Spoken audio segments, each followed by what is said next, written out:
and welcome to Flashback, a weekly look at stories from years gone by.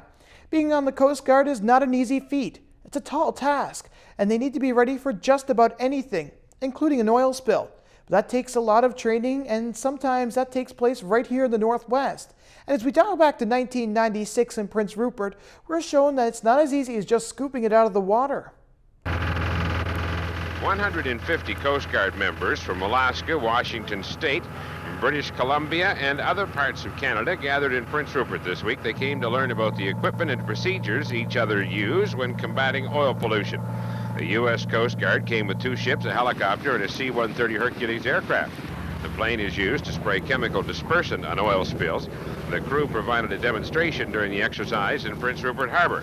Yeah, the Coast Guard C-130 is equipped with equipment called an ADS pack, and that enables it to fly low and disperse a dispersant over the leading edge of the oil, and then that knocks down the oil, and it prevents a shoreline impact. Lieutenant Rodriguez says the reason for the exercise is to make the men more able to deal with an oil spill off BC and Alaska quickly. What we're trying to do here is trying to take Canadian and U.S. Coast Guard equipment and trying it out on Canadian and Coast Guard vessels to make sure that the crews are comfortable working with them, and the fact that they do work with the different types of ships.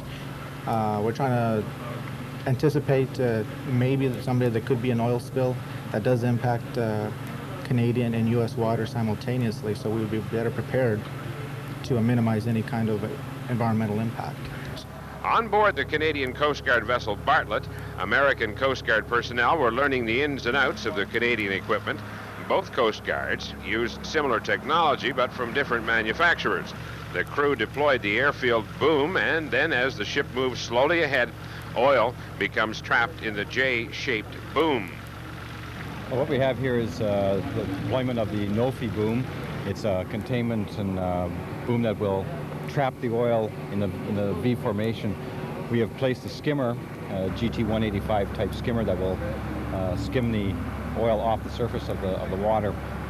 The oil will then be pumped from the skimmer, which is in the V formation back here, and pumped into a tank which is on the other side of the ship. The crews from both Coast Guards are now confident they can quickly respond to any oil spill affecting the waters of both countries. John Bulger, First News, Prince Rupert.